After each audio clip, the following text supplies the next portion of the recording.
En deuil, l'Ukraine met en garde contre une guerre continentale. Les drapeaux ont été mis en berne à Kiev pour commémorer les 13 civils tués mardi dans un bus frappé par une roquette qui visait un barrage ukrainien à Volnovakha.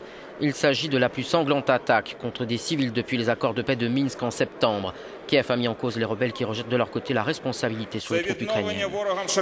Ce regain de violence dans l'Est a fait réagir Oleksandr Turchinov lors d'un débat au Parlement. Le secrétaire du Conseil national de sécurité ukrainien a évoqué devant les députés 2 scénarios pour l'avenir du pays.